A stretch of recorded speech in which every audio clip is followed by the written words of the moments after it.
Je pense que c'est un grand honneur de m'inviter. D'autant plus que je suis invité par un groupe de recherche quelque part où j'ai participé un petit peu à l'émergence et à la création au moment où nous cherchions dans cet établissement à établir et à faire comprendre à l'université du Médina général que nous étions capables de faire de la recherche au sein de l'UFM. Et je suis très fier et très flatté du travail que vous avez pu accomplir durant toutes ces années quand je vois le nombre de doctorants qu'il y a effectivement dans cet établissement. Donc c'est une très très bonne chose et je m'en vois extrêmement ravi. Pour commencer, en guise d'avertissement, j'ai presque envie de dire, et afin d'éviter toute méprise par la suite, qu'on soit d'accord sur les faits, c'est que ma présentation de ce jour n'a pas la prétention d'être un travail de recherche abouti. Il s'agit d'un travail que j'ai commencé un petit peu quelques années après avoir pris ma retraite et que je continuais un petit peu en dilettant et que surtout sur ces 2 dernières années, j'ai essayé de voir si je mettais un point final. Malheureusement, le Covid m'a un petit peu coupé l'herbe sous les pieds puisque je n'ai plus accès depuis 2 ans pratiquement aux archives départementales qui étaient l'une de mes sources de renseignement. Donc il s'agit pour moi avant tout, à la fois dans cet exposé et dans le travail écrit que j'essaie de mettre au point, d'inciter des jeunes chercheurs, des passionnés, de se pencher sur la question effectivement des rapports qui ont peut-être existé entre éducation, et je dirais plus instruction, formation et recherche d'une part, mais aussi tout un aspect politique de la colonisation. Je tente de contribuer à ce travail par des discours et par des écrits que j'espère pouvoir publier dans les jours à venir, sinon dans les mois à venir. Parce que je crois qu'il est temps, effectivement, pour que nous puissions documenter tout ce pan de l'existence, effectivement, dans le monde de l'éducation, par rapport à la Guadeloupe, par rapport à la Martinique et la Guyane, et je dirais plus généralement, par rapport, effectivement, à tous les pays qui ont été des colonies. Il y a un travail exceptionnel à faire là-dedans. Et je l'ai découvert tout simplement parce que j'ai voulu, lors de mon passage ici, j'avais souffert beaucoup de ne pas trouver de la documentation me permettant de savoir d'où on venait pour que je puisse effectivement décider de là où on pouvait aller. Et à partir de ce manque, je me suis dit qu'il y a effectivement un trou à combler et qu'il faut le faire. C'est pourquoi je fais appel à tous ces jeunes chercheurs qui sont là, tous ceux qui seront intéressés, de se mettre au travail, parce que je crois qu'il est temps, effectivement, pour ces esprits de s'engager. Il est temps pour eux d'utiliser, je dirais, des méthodes d'analyse, les dernières méthodes d'analyse qu'on peut trouver, d'utiliser toute la documentation qui pourrait trouver ici et ailleurs, pour pouvoir donner une lecture beaucoup plus claire, beaucoup plus scientifique de ces faits qui se sont produits au XVIIe, au XVIIIe, au XIXe et voire au XXe siècle. Un tel travail pour moi devait permettre à chacun et à chacune de ce pays et aussi ailleurs de s'approprier enfin, je dirais, d'un pan dans notre histoire. De s'approprier ce pan d'histoire pour en faire un marqueur identitaire. Nous n'avons pas véritablement de marqueur identitaire sur ce domaine aujourd'hui. C'est pourquoi j'ai proposé à Mme Odak, effectivement, qui m'a fait l'honneur d'inviter, un sujet avec pour titre. Alors, mon sujet, c'était effectivement de vous parler de la recherche coloniale. Certains d'entre vous ont dû en entendre parler, mais je suppose que très peu de gens ont été fouillés dans ce secteur pour voir ce que c'était. Et c'est en voulant parler de la recherche coloniale que j'ai pensé au titre « La colonisation a-t-elle permis une avancée de la recherche ?» qui est un petit peu ma préoccupation dans une partie de ce que je fais.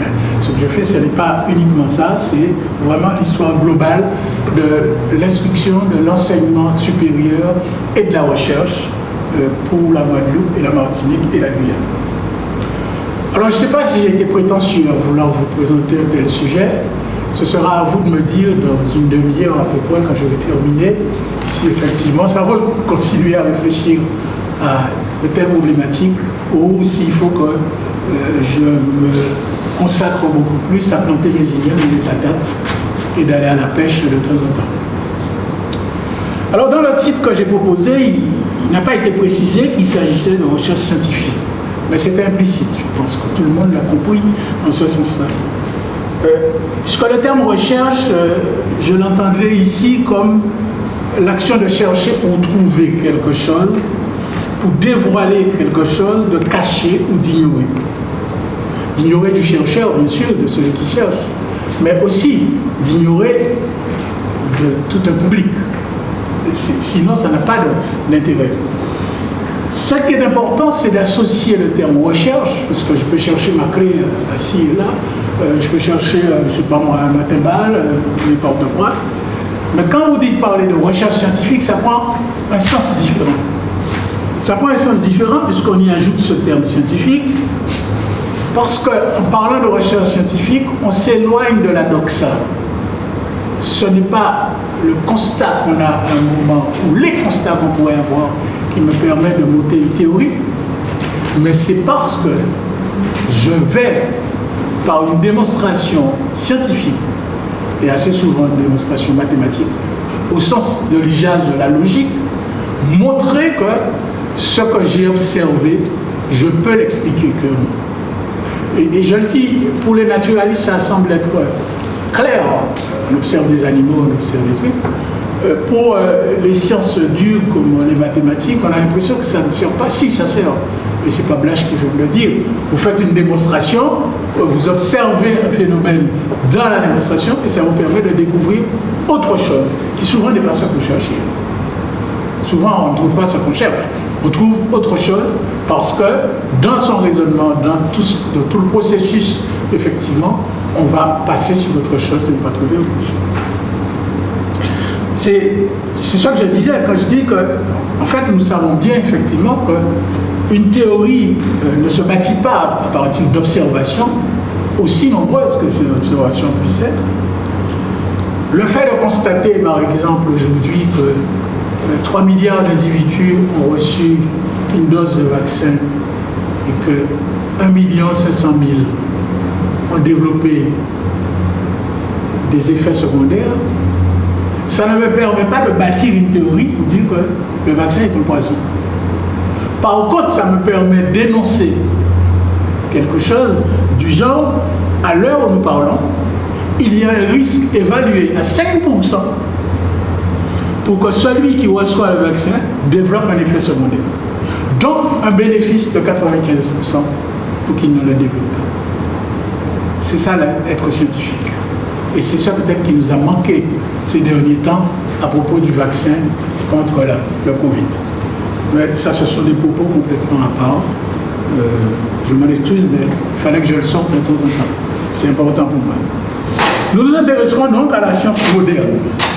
La science moderne, j'ai cherché un petit peu, on parle de science moderne, et j'ai pu retrouver des écrits de Karl Jasper. Jasper dit que pour lui, la science moderne, c'est un phénomène propre à l'Occident. Alors bien sûr, Jasper ne rejette pas toutes les découvertes, toutes les avancées qui ont pu avoir lieu dans des pays tels que la Chine, la Grèce, l'Égypte et l'Inde. Il ne les rejette pas. Par contre, ce qu'il dit, c'est que ces découvertes, ces techniques qui ont été mises au point, n'ont pas fait l'objet d'une sorte d'universalisation. C'est-à-dire qu'ils sont restés un peu enfermés dans ces pays. Alors que dans l'Occident, et particulièrement la France, ce qui a été fait à l'époque, c'est de dire la science est universelle. Elle est universelle et on va la propager. On va la propager et ce sont ces idées qui, une idée même géniale quand vous ne la propagez pas, vous n'êtes pas dans le domaine d'une science moderne. Vous gardez votre truc et puis c'est tout. Et donc, Ces propos ont été effectivement cités par un dénommé Philippe Fontaine. Je vous laisserai les trucs, donc vous allez retrouver les références. Philippe Fontaine, entre autres, quand il se pose la question « qu'est-ce que la science moderne ?», il se retourne vers les propos de Lacan. Lacan, un des grands philosophes, effectivement, français.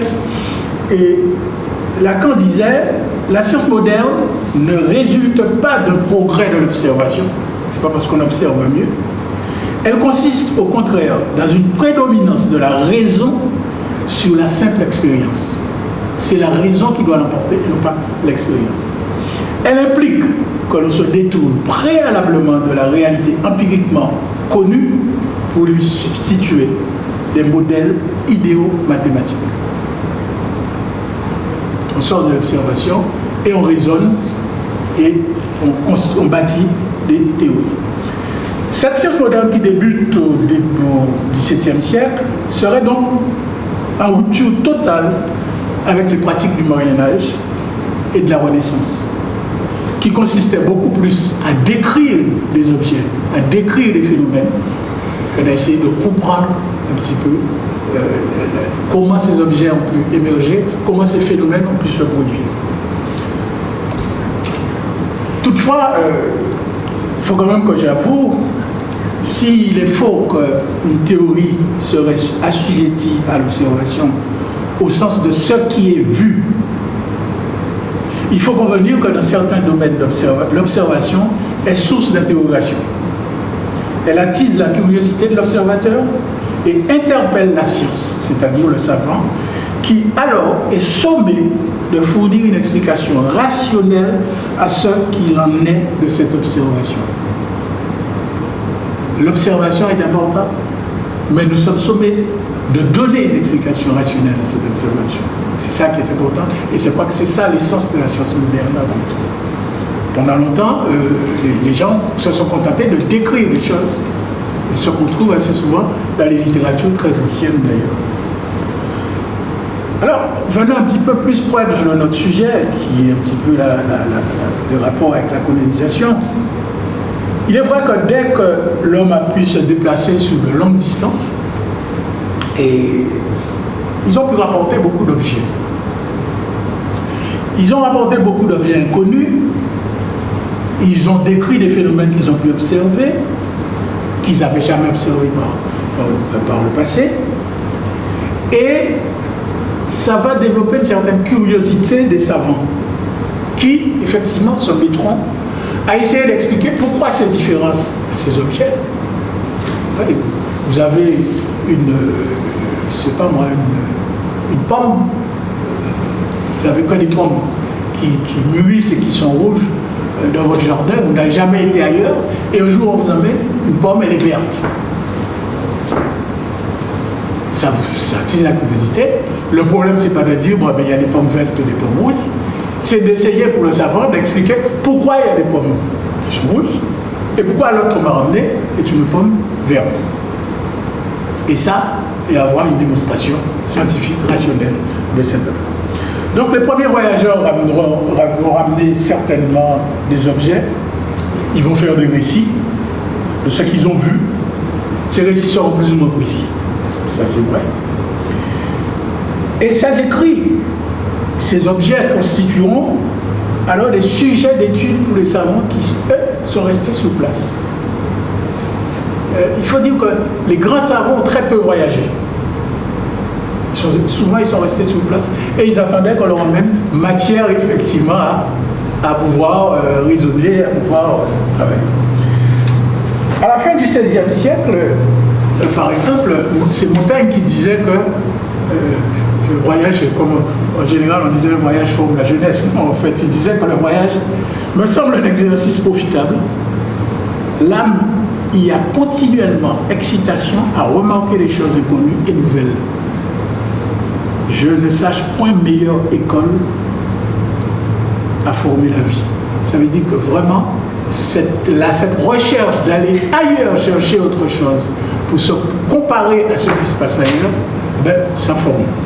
Ça forme Et là, on est encore dans le domaine de l'observation dans un premier temps, et puis on passe dans le domaine du raisonnement pour pouvoir expliquer ce qui se passe. Donc l'ouverture des voies maritimes, comme je disais, plus que les premiers voyages terrestres, hein, bon, les Européens ont beaucoup voyagé, tant qu'ils pouvaient passer par la terre, ils ont été jusqu'en Chine et autres.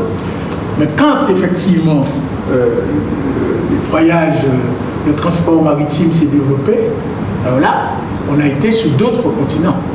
Les choses ont été différentes. Les choses ont été différentes. Et les premiers voyages organisés, lors de ces premiers voyages organisés, les capitaines de navires sont chargés de faire collecter, de ramener de nouvelles plantes et de nouvelles espèces. Il s'agit avant tout de trouver de nouvelles sources d'alimentation. C'était ça.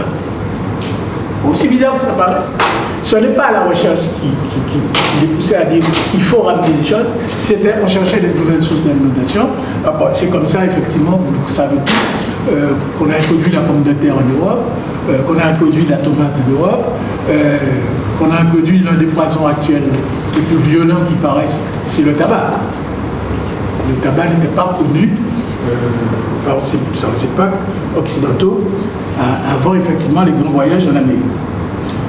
Ces expéditions révéleront que ce monde d'outre-mer, la réalité, que ce monde abritait de grandes richesses.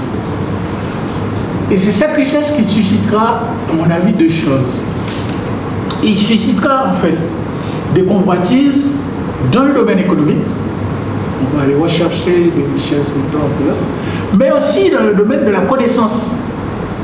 Plus vous voyagez, plus vous trouvez des objets, plus vous essayez de les expliquer, plus vous avez une masse de connaissances au niveau de votre nation. Et là, vous avez la grosse guerre entre l'Angleterre qui était maritimement très trop poussée, et ça sera l'Angleterre et puis bon, je pense que ce que Darwin nous a laissé, qui est monumental pour les naturalistes, pour les gens qui font ce qu'il nous a laissé, c'est quand même un voyage qui a entraîné ces découvertes, qui a entraîné ces explications. C'est quand même un voyage de 5 années. Je ne sais pas si vous voyez. Vous partez en bateau pendant 5 ans. Vous parcourez les mers, il fait les Calapados, il fait tout, et il revient. Et il revient avec une conviction, c'est qu'il y a quelque chose qu'il faut expliquer. Et il l'explique. Apparemment, il n'était pas le premier à penser à la théorie de l'évolution, mais il était l'un de ceux qui aurait le mieux décrit avec des exemples et des éléments qui lui permettaient de confirmer. Au XVIIe siècle, la colonisation va commencer. Donc, on va passer à un stade différent. Ce stade différent, c'est que vous avez à l'intérieur des colonies, des terres colonisées, une immigration. Vous avez des gens qui arrivent, qui prennent possession avec tout ce que vous pouvez retrouver et penser au niveau de la colonisation. Mais ce qui nous importe, nous, c'est que, pour le sujet d'aujourd'hui, c'est que tous ces gens qui arrivent vont pénétrer à l'intérieur des terres. Jusqu'à maintenant, on restait sur les côtes. Quand on ramenait des animaux, quand on ramenait des plantes, c'était des plantes qui étaient... On va pénétrer. Et en pénétrant à l'intérieur des terres, surtout en Amérique du Sud, par exemple, on va rencontrer d'autres civilisations, ou dans les terres d'Afrique, on va rencontrer d'autres civilisations. On va retrouver d'autres plantes, d'autres objets, qui vont susciter effectivement une curiosité scientifique et qui vont obliger les scientifiques à commencer à réfléchir et à donner des explications. Donc ils vont faire avancer un petit peu la recherche et la connaissance. Il y a quelque chose qu'il faut se rappeler à propos de ce sujet, c'est la colonisation a été accompagnée de toute une campagne d'évangélisation.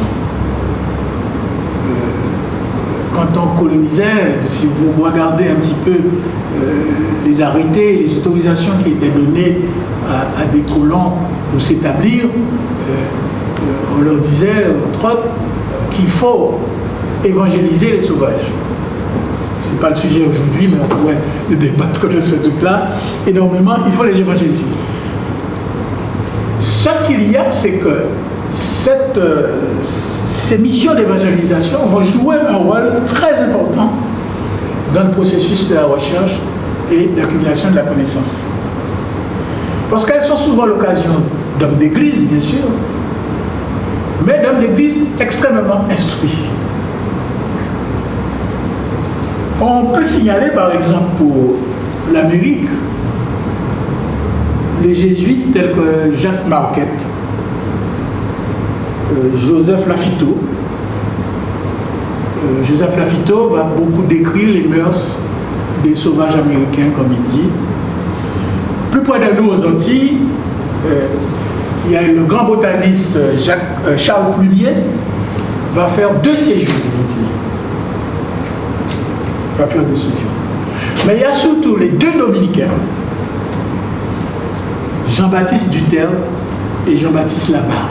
Donc vous avez certainement entendu parler, pour laisser des ouvrages énormes. C'est dans le cadre de la colonisation. C'est dans ce cadre que ces gens, pour l'évangélisation, étaient présents aux Antilles. Et donc, c'est là qu'ils ont pu à la fois faire des observations, faire des inscriptions très rationnelles, très scientifiques. Ils n'ont pas beaucoup expliqué beaucoup de choses, mais il y a un apport extraordinaire du point de vue de la connaissance qui était lié à leur séjour. Sur l'Amérique latine, j'ai trouvé, mais il y en a d'autres certainement, le professeur Louis Feuillet, le père Louis Feuillet, qui était aussi, qui était de l'ordre de Saint-Vincent-de-Paul. Il était à la fois astronome et naturaliste. Alors souvent à cette époque, vous avez dû le remarquer si vous avez fouillé un peu dans les trucs, les gens n'étaient pas simplement matheux, ils étaient matheux, physiciens, philosophes, ils étaient naturalistes, astronomes, physiciens, chimistes. C'était un ensemble, un corpus assez complet de connaissances, puisque la science était encore la science, je dirais, elle n'était pas les sciences, c'est-à-dire coupée en petits morceaux. Donc on peut affirmer sans risque de se tromper qu'à l'époque, ces terres que les Européens découvraient représentaient pour eux un puits qui devait paraître inépuisable d'ailleurs, de richesse pour l'économie, mais aussi un puits de connaissance. Un puits de connaissance parce qu'ils découvraient une biodiversité extraordinaire qui n'existait nulle part. J'en veux pour preuve que dans le cas de la France aujourd'hui, on peut dire que sur 19 000 à peu près 19 424 espèces endémiques sur le territoire français, les 4/5 de ces espèces sont en Outre-mer. Ça, je pense que ça a toujours été. Et en plus, 22% sont sur les îles. Pas mal. De ces espèces endémiques sont sur les îles. Ça, simplement, je prends cet exemple pour vous montrer en quoi on peut dire que le fait d'avoir colonisé a apporté quelque chose effectivement à la science. Ok? Alors, je redescends un petit peu de l'histoire, on va regarder un peu comment c'était organisé. Alors j'ai pris l'exemple, j'ai pas trouvé beaucoup d'exemples en physique, chimie, en astronomie, mais en botanique, en zoologie, il y en a des pléthores. C'est comme ça que ça a démarré. Il faut se rappeler le rôle qu'a joué le Muséum d'histoire naturelle dans l'accumulation des connaissances. En fait, c'est Louis XIII qui, en 1635, va faire créer en plein Paris un jardin de plantes médicinales. Ce n'était pas un jardin d'agrément, c'était un jardin de plantes médicinales avec l'intention de former ses docteurs à lui et ses apothicaires, c'est-à-dire ses pharmaciens, les gens qui vont lui préparer des... Donc, dès lors, si l'objectif de départ c'est d'accumuler des plantes médicinales, vous comprenez bien le rôle qu'a pu jouer effectivement les colonies par la suite pour ces jardins. Parce qu'il fallait une fois qu'on avait pris toutes les plantes qui étaient en Europe, il en fallait d'autres. Il en fallait d'autres, et il en fallait beaucoup. Donc ce jardin de plantes médicinales deviendra à la Révolution le muséum d'histoire naturelle dans un premier temps. Il va même être, on va même l'appeler à un moment le muséum royal d'histoire naturelle. En définitive, aujourd'hui, c'est le muséum national d'histoire naturelle qui vient de ce petit jardin médicinal. Alors, ce muséum a failli disparaître avec la Révolution. Tout ce qui touchait. Vous voyez, dans une révolution, on en veut au roi, tout ce qui touche au roi, on l'élimine, et ça pose aucun problème à qui que ce soit. Donc, on a failli fermer ce jardin, et c'est Lacanal, qui est un député qui est très connu d'ailleurs à Paris, il y a le lycée Lacanal, il y a tout ça, qui était dans le comité de l'instruction publique, et qui a pu sauver le jardin en demandant effectivement à ce que le jardin ne soit pas détruit. C'est à la même occasion d'ailleurs, on voulait détruire aussi, pareil, les académies. L'Académie de sciences, l'Académie de médecine et tout. Tout ça a failli passer dans la Révolution.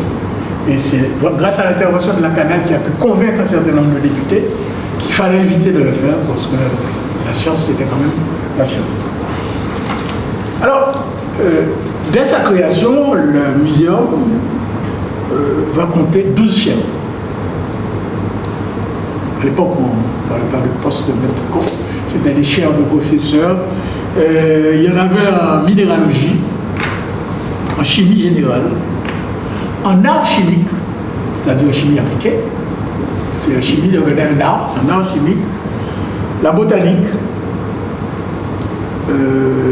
et la culture, la zoologie, l'anatomie humaine et la géologie et l'iconographie, qui était une discipline extrêmement prisée à l'époque, puisqu'il n'y avait pas de photos, on faisait que des dessins, messieurs. Donc, il fallait effectivement que les gens soient formés à ça. Alors, l'institution va jouer un rôle important dans l'exploration des colonies et la récolte d'objets en tout genre, et des récits sur la vie des peuples, des animaux et de tout être vivant rencontré, ainsi que d'événements climatiques qui survenaient. Avant même la création du muséum, déjà, on avait ce qu'on appelait les voyageurs naturalistes. Parce que, comme je vous disais tout à l'heure, là, les savants souvent restaient sur place, mais pour avoir des objets, au départ, n'importe qui ramenait n'importe quoi, ou faisait n'importe quelle description. Après, on a dit non, attention, c'est pas n'importe qui va apporter n'importe quoi. On va créer un corps de voyageurs naturalistes qui vont être formés à partir de 1818, qui vont recevoir une formation au sein du muséum. Et ces voyageurs vont aller parcourir les colonies et ramener des objets, ramener des récits, un petit peu comme Darwin l'a fait à peu près à la même époque. Et en 1824 d'ailleurs, les professeurs du muséum ont publié un ouvrage que vous pouvez trouver sur le site de la BNF d'ailleurs, qui est sur l'instruction pour les voyageurs et pour les employés dans les colonies, sur la manière de recueillir et de conserver et d'envoyer des objets naturels. On va créer effectivement un opuscule pour expliquer aux gens, dans chaque domaine, chimie comment vous faites, en zoologie comment vous faites, en botanique comment vous faites, tout. Alors, très bien expliqué parce qu'on va jusqu'à vous dire comment vous devez emballer tel type d'objet. Ces objets, on en a besoin pour faire avancer la science, puisque on ne fait pas les savants risquer leur vie à aller courir les campagnes et les forêts. On envoie les voyageurs naturalistes pour le faire. Donc, ils vont être formés, ces voyageurs. Cette note sera rédigée bien. Un petit opuscule avec, je crois, 5 chapitres. Bien. Et dans ce recueil, dans l'avant-propos du recueil, il est dit ceci. Ce ne sont pas de simples renseignements que nous donnons ici, c'est un appel que nous faisons à tous ceux qui s'intéressent à la science et à la grandeur du pays. Nous indiquons les moyens d'enrichir notre établissement national qui, ouvert à l'étude et à la curiosité publique, ne peut se compléter qu'avec le concours de grand nombre de collecteurs. L'objectif est clairement fixé et quand on lit cet avant-propos, c'est clair qu'on a besoin de ces objets pour avancer. Et ces objets se trouvent où? Se trouvent dans les colonies. C'est clair. Alors, parallèlement, le Muséum d'histoire naturelle va créer un corps de correspondants du muséum. Certains d'entre vous ont certainement entendu parler de ces fameux correspondants.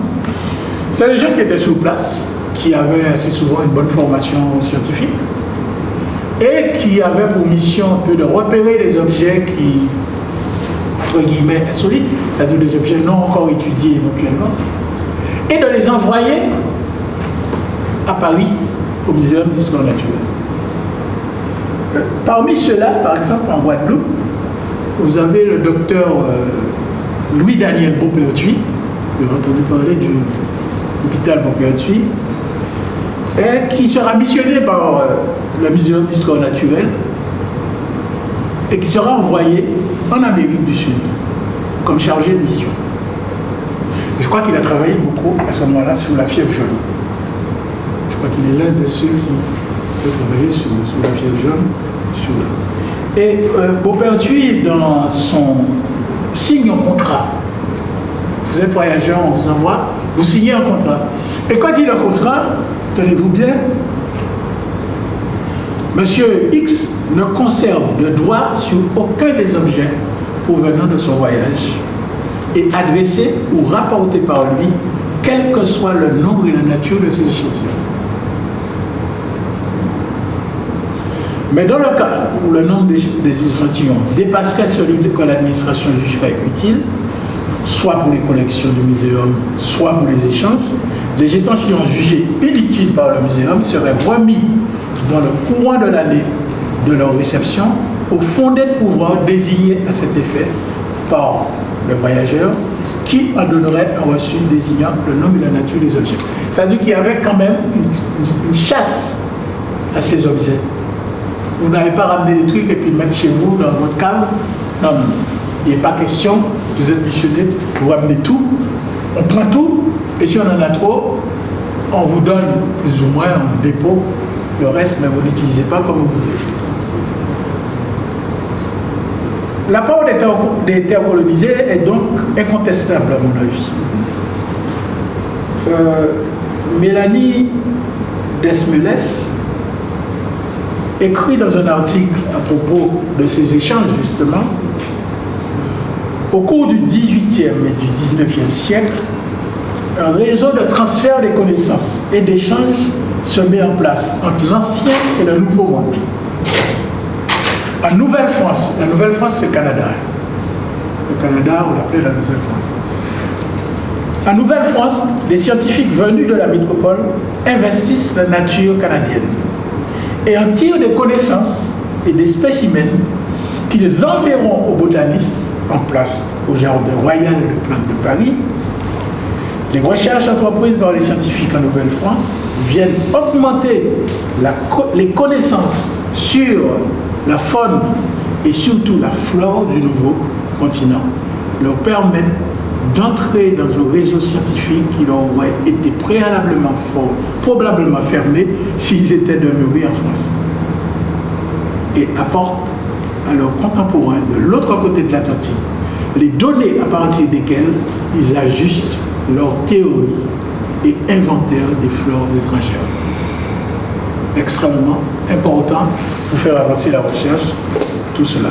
Ce qui s'est passé, à mon avis, au Canada, s'est passé pratiquement dans toutes les colonies, que ce soit en Afrique, que ce soit en Amérique. Alors, aux Antilles, quels vont être ces précurseurs, effectivement? Nous avons cité tout à l'heure là Jean-Baptiste Duterte et Jean-Baptiste Lama. Mais il y a eu pas mal d'originaires des Antilles, Guadeloupe, Martinique, qui ont contribué effectivement à l'avancée de la science.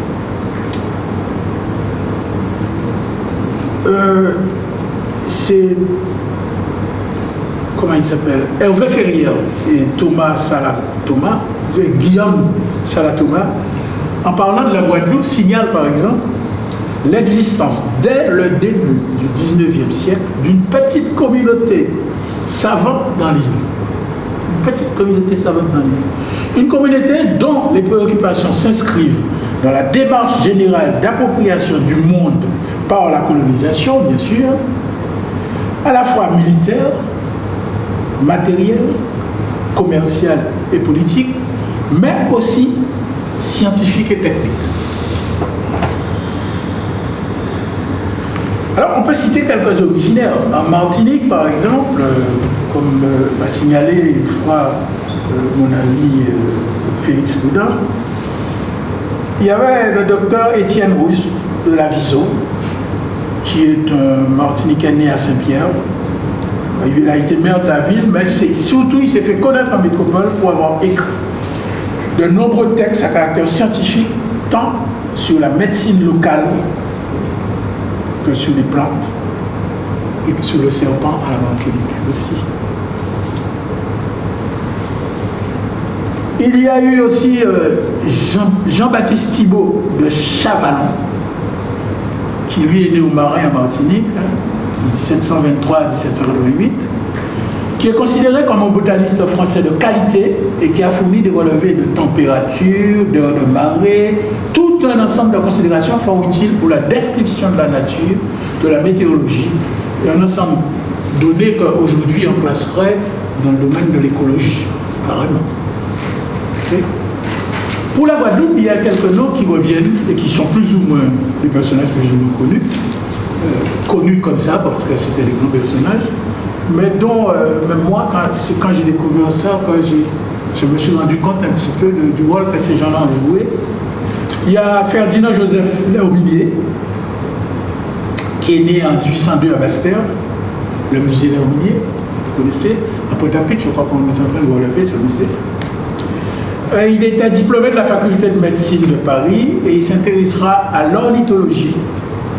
Il publiera avec son père pharmacien, il faudrait essayer de retrouver ses ouvrages d'ailleurs, des études sur les oiseaux et les fougères de Guadeloupe. Il dirigera l'hôpital de Pointe-à-Pitre et va gérer effectivement l'après-séisme de 1843, ce qui n'était certainement pas une mince affaire aujourd'hui. Il y a le docteur Louis-Daniel Beaupertuis, dont je vais parler, de Louis-Daniel Beaupertuis d'Ebonne, parce qu'il est né à Sainte-Rose, un quartier à Sainte-Rose qui s'appelle le quartier d'Ebonne, les gens qui sont à Sainte-Rose. Né à Sainte-Rose en 1807, il va faire des études de médecine toujours à Paris et obtiendra son diplôme. Il sera un grand voyageur naturaliste du Muséum d'histoire naturelle, comme je viens de le dire. Et il décédera d'ailleurs en Guyane. Guyane britannique, lors de ses missions un peu partout. Il y a le docteur Duchassin, du Moule. Il est né lui aussi en Guadeloupe en 1819. Il part faire des études de médecine à Paris et il sera aussi diplômé en géologie et en zoologie. Il va publier quelques articles scientifiques, notamment sur les éponges et un ouvrage sur les animaux radiaires. Il n'est pas là, Poitus, non? Il va publier quelque chose sur les animaux radiaires des Antilles et un essai sur la constitution géologique de la Guadeloupe qui sera publié en 1847. C'est du boulot quand même. Je ne mets pas trop ces gens-là. Alors, je vais terminer la liste par une découverte que j'ai faite qui m'a paru quand même fantastique. C'est les frères Saint-Clair de Ville. C'est pas les gens, quand vous allez sur Petit Canal, il y a un endroit qui s'est marqué Deville. Le quartier qui s'appelle Deville. Ben c'est bien là qu'ils sont. Charles et Henri Deville sont nés à Saint-Thomas. Mais ils sont de mère guadeloupéenne. Non, le père était guadeloupéen et la mère était martiniquaise. Ce sont des gens qui à l'époque sont partis s'établir à Saint-Thomas. Je ne sais pas pourquoi. Mais par contre, les parents les ont emmenés faire des études à Paris. Donc, ils font des études à Paris. Charles suivra l'école des mines et se consacrera plus tard au volcanisme. Donc, il reviendra ici pour travailler. Il va travailler sur le massif de la Soufrière et procédera certainement au premier relevé topographique du massif de Sud-Basse-Terre. Il sera nommé à l'Académie des sciences, ce que j'ai découvert en 1857, et sera professeur au Collège de France à partir de 1875. Donc, ce sont des gens qui ont beaucoup apporté effectivement à la science dans le petit coin d'île, okay, mais qui ont fait un travail formidable.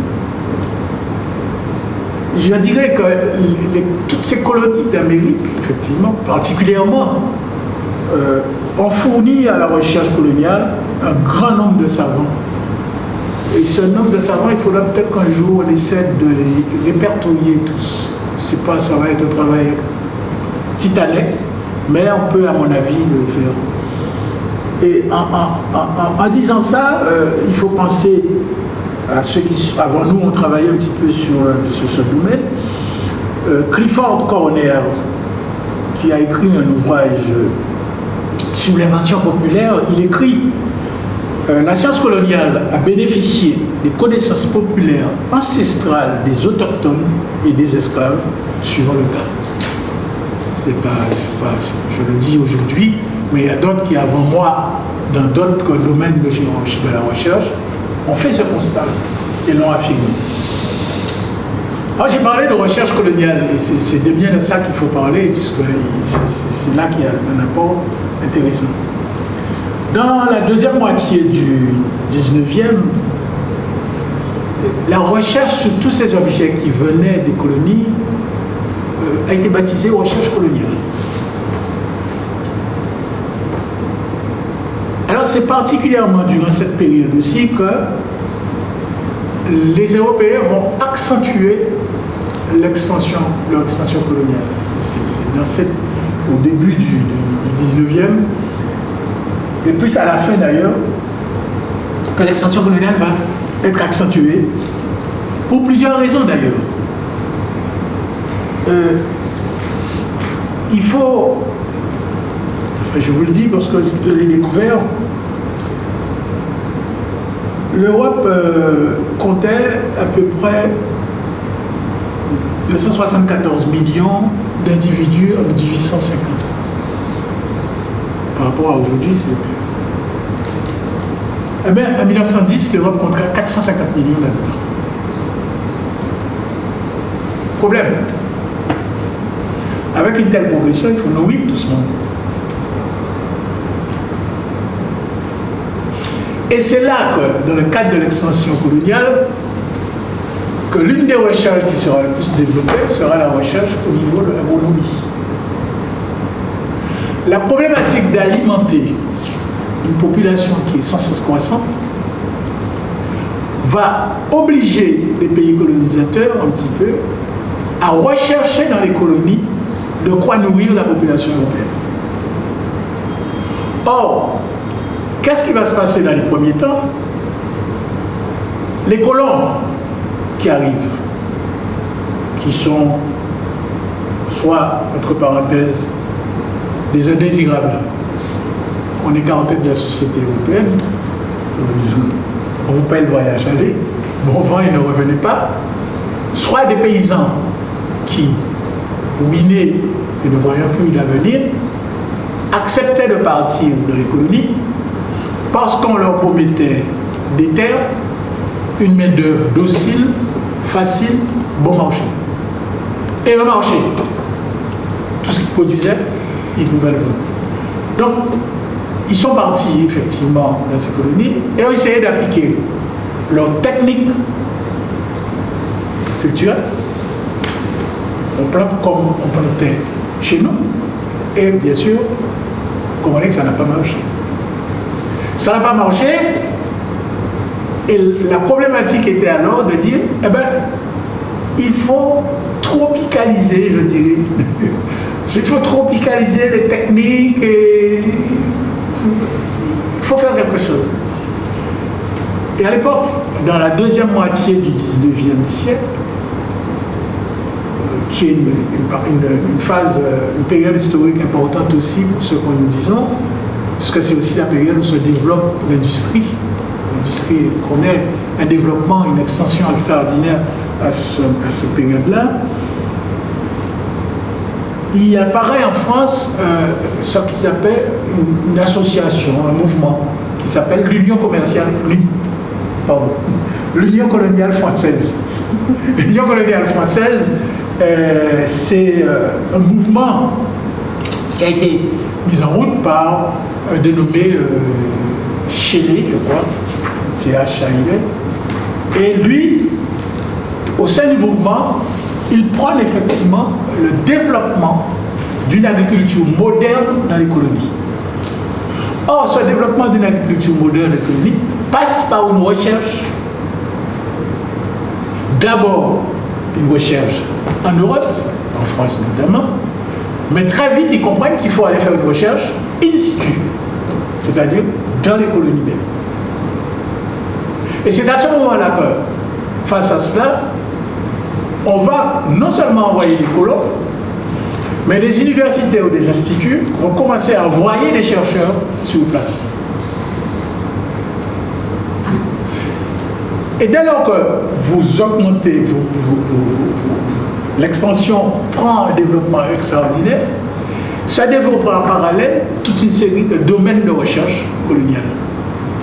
Vous n'envoyez pas des gens dans les colonies si vous ne garantissez pas leur santé. Donc, là, s'est développé tout domaine de recherche au niveau des sciences de la santé. L'agriculture, l'agronomie va se développer toute une série de recherches au niveau de l'agronomie. Bien sûr, la main-d'œuvre, elle est docile, mais il faut la connaître. Donc, on va développer toute une recherche au niveau de la sociologie. Et voir même, quand on prend l'exemple de l'Algérie et de Madagascar, tout au moins, on va avoir une recherche en droit coutumier. Parce qu'il faut comprendre comment des gens fonctionnent. L'anthropologie doit fonctionner et tout. Donc, l'expansion coloniale va créer effectivement un développement extraordinaire de la recherche coloniale. Cette recherche qui sera mise en place d'abord au sein d'instituts et ensuite au sein des universités. Et la troisième et la quatrième république vont jouer un rôle extrêmement important dans ce développement. Donc,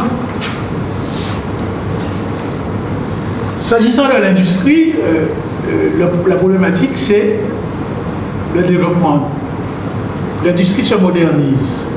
Si au départ, avec très peu de matières premières, on avait de quoi travailler, mais une fois que vous allez mécaniser à outrance, la quantité de matières premières nécessaires à l'industrie va augmenter.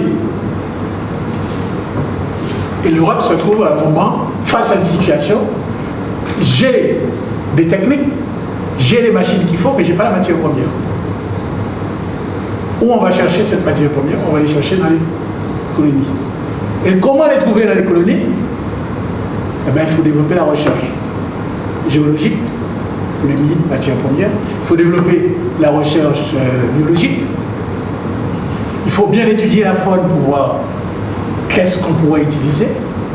Penser au développement de l'automobile. S'il n'y a pas de caoutchouc, à mon avis, ça ne pousse pas en Europe. Le VA n'a jamais poussé en Europe.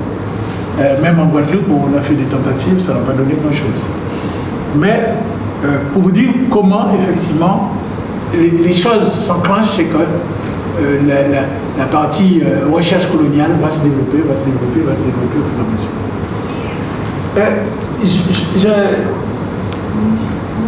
Il y a quelqu'un qui a beaucoup travaillé. Oui, il y a quelqu'un qui essaie de parler là, monsieur. Ah, j'aime bien. J'attends à peine. Ça passe bien le truc, là? Parce que c'est complété comme ça. C'est bon. Je vois quelqu'un qui s'est parlé. Oh non, la personne n'a plus de charité. Non, non, je crois.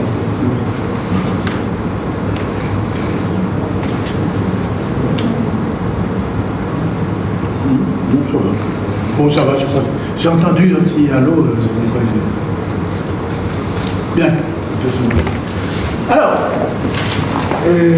concernant cette exploitation de toutes ces richesses, Christophe Bonneuil, je vous conseille de chercher ces articles. Il a beaucoup écrit sur cette partie. B-O-2-N-E-U-I-L. Christophe. Il rapporte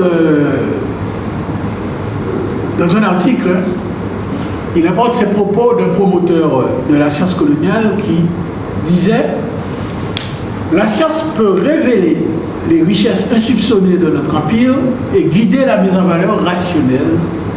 Encore faut-il soutenir et développer les recherches coloniales et l'émanciper des administrations locales jugées fluctuantes et incompétentes.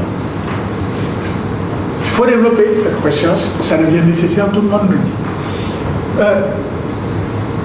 Le même Bonneuil nous fait remarquer qu'à cette époque, la production agricole était l'une des raisons d'être de la colonisation, et pour la rendre viable, pour la rendre rentable, il fallait absolument développer cette recherche et accentuer la recherche scientifique. Dans ce même article, l'auteur cite aussi Albert Sarraut, qui a été, je crois, ministre des colonies à un moment, dans les années 1920. Sarraut écrivait dans un ouvrage, je crois, qui s'appelle « La mise en valeur des colonies françaises », la colonisation ne peut se passer de l'aide scientifique. Et il apparaît désormais indispensable dans chaque colonie d'organiser fortement, durablement, sur des bases solides et logiques, avec des méthodes, le personnel et le matériel nécessaires, le concours de la technicité scientifique. Au service de l'aide d'exploitation économique, bien sûr. Voilà. Donc tout cela, ce sont des éléments qui nous montrent bien comment, effectivement, cette recherche était. Alors, entre 1880 et 1900, cette relance de l'expansion va donc s'accompagner d'une part par la mise en place d'études scientifiques ayant pour sujet tous les objets des espaces colonisés, et d'autre part, la formation des cadres indigènes. Ça va être le soi.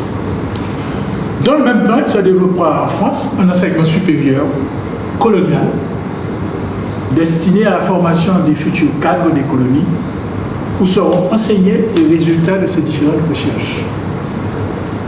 Et je crois que c'est ce premier truc, cette première école qui s'appelle la Forme, l'école nationale d'outre-mer, qui est devenue par la suite. La Forme a précédé l'ENA. L'école de formation des cadres pour les colonies a précédé l'ENA. L'ENA est apparu. Et cette école est restée pendant longtemps, et je vous l'amène même si aujourd'hui il n'y a pas quelques embryons. Nous avons des gens comme Félix Eboué, par exemple, est passé dans cette école. Vous avez des gens comme Gabriel Lisette, qui a été maire de Sainte-Rose, est passé par cette école, et puis il y en a un paquet de jeunes Antillais qui, effectivement, sont passés par cette école. Alors, cet enseignement qui sera dispensé sera assumé, effectivement. On va essayer d'avoir un dosage subtil, d'une part.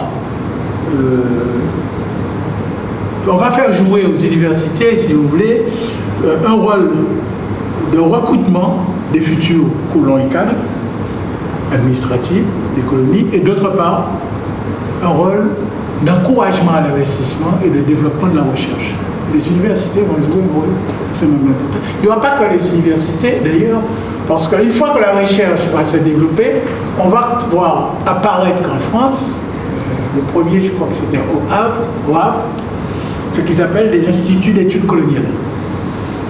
Ces instituts d'études coloniales vont apparaître, il y en aura au Havre, je crois que ce sera peut-être le premier, il y en aura à Lyon, il y en aura à Bordeaux, il y en aura 2 ou 3 à Bordeaux d'ailleurs, ça va être ça. Je n'ai pas trouvé s'il y en avait à Nantes, il y en aura à Paris. Ce sont des instituts qui forment effectivement les nouveaux cadres pour la colonisation, mais qui en même temps encourage la recherche et participe un peu à cette recherche sur les objets de la colonie. Alors ces cours dispensés, je disais, donc, par le Bordeaux et tout, on retrouve des cours tels que l'hygiène coloniale, l'histoire de la colonisation, la géographie coloniale, la topographie et la construction coloniale, l'économie et la législation coloniale, et un cours bien sûr sur les produits coloniaux, tout ce qu'il faut commercialiser.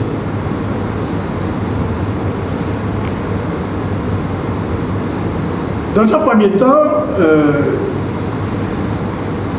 dans les recherches, on va d'abord étudier beaucoup les sous-sols.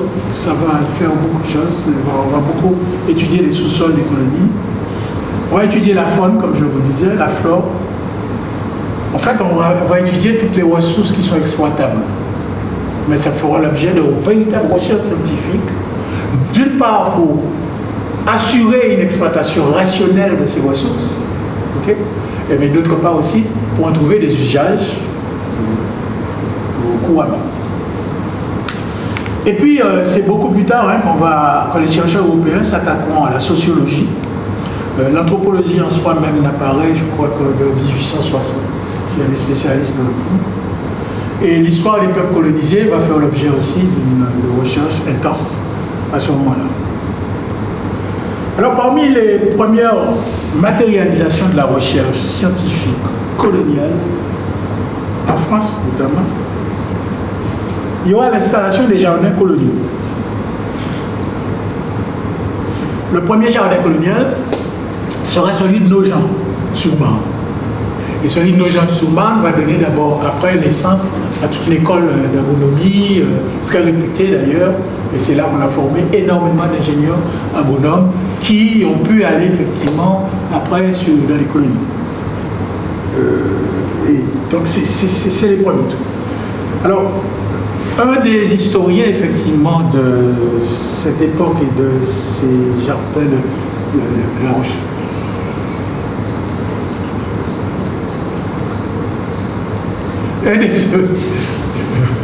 un des historiens, il y a de ce jardin colonial, il disait que c'est Voltaire et Bichat qui disaient que le jardin colonial a pour mission d'étudier les caractéristiques des produits tropicaux en vue de leur utilisation par l'industrie française, de multiplier et diffuser les espaces végétaux qui fournissent ces produits. Il a aussi un rôle en matière de centralisation, de diffusion de l'information concernant les techniques de culture et de préparation des produits. Il y a un travail énorme qui a été fait à ce moment-là et vous pouvez retrouver énormément de documents autour de cette période avec des gens comme Bonneuil, Voltaire, Bichat. Ce sont des choses qui sont même accessibles par Internet aujourd'hui, puisque moi, j'ai pas été à Aix. Alors, puisqu'on me fait signe de... Alors, les jardins tropicaux, une fois qu'on en a mis en France, on en a installé beaucoup dans les colonies. Alors, pour faire vite, en Guadeloupe, le premier jardin tropical a été celui de Basse-Terre. Dans la circonvallation, on a créé le premier jardin. Ensuite, par la suite, on a créé le jardin de Pointe-à-Pitre, le fameux jardin d'essai. C'est un jardin tropical qui a été un centre de recherche extraordinaire avec des gens comme, comment il s'appelle, l'ancienne l'INRA, comment il s'appelle? Je vais vous dire le nom tout à l'heure. L'ancien directeur de l'INRA qui, effectivement, a été à la direction de ce jardin, qui a mis en place effectivement des espèces, qui a fait de l'amélioration d'espèces. Et il y a eu une recherche très intensive là, dans ce jardin d'essai, qui n'est plus un jardin d'essai parce que c'est une cour de lycée maintenant. Donc ces jardins ont été implantés en Guadeloupe et ça a démarré. Alors le jardin en Martinique, le jardin de Saint-Pierre a été aussi créé dans les années 1800. Sinon, en Guadeloupe, pour faire vite, dans la discussion, on dit autre chose. Après les jardins d'essai, on a créé l'Institut Pasteur. L'Institut Pasteur, l'embryon de l'Institut Pasteur date de 1924. Il s'agissait d'un laboratoire d'hygiène et de bactériologie et qui faisait de la recherche Et l'Institut Pasteur date vraiment de 1939, je crois, qui est la date à laquelle on a vraiment... 1939, oui, je crois. Non, oui, non, je dis une bêtise. L'Institut Pasteur, bon, je m'en rappelle. Enfin, ça a été dans les premières années. Ensuite, il y a eu l'Institut de physique du globe, 1832. Les premières implantations de relevés de température et autres. C'est de la recherche, parce que ça permettait de mieux comprendre un petit peu le climat, la température et autres, et qui est installé à Basse-Terre. Et après, ça s'est développé. Après, il y a eu l'INRA en 1949, voilà, pour les recherches, le démarrage de la recherche aux Antilles.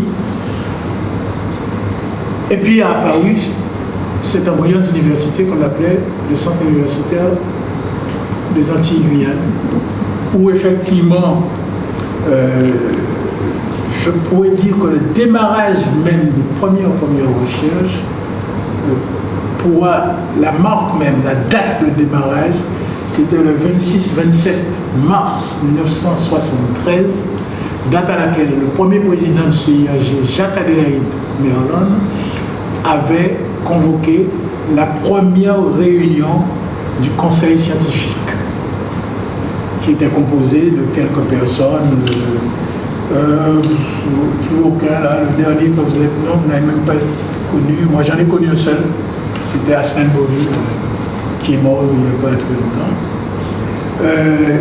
Et on va développer donc une première recherche au centre universitaire. J'ai regardé quelques dates. 1962, on crée le CERAD, le Centre d'études régionales Antilles-Guyane. 1968, le groupe universitaire de recherche intercaraïbe, le GURIC. Ça, toujours, c'est les lettres. Le CERAD, c'était les économistes. Le GURIC, c'était les lettres. 1970, l'IREM apparaît. Blache. 1973, le Centre d'études et de recherche en criminologie, le CERC, est créé. Le CERC qui deviendra après le Centre d'études et de recherche caribéen, qui était dirigé par Alain Yapou. 1974, le groupe d'études et de recherche en espace créolophone, le fameux GIREC, qui a beaucoup donné effectivement dans le domaine et qui a, je pense, par ses recherches et l'implication de ses chercheurs, a complètement modifié le regard sur la formation supérieure aux Antilles dans le domaine littéraire et autres, par les orientations qu'ils ont pour moi.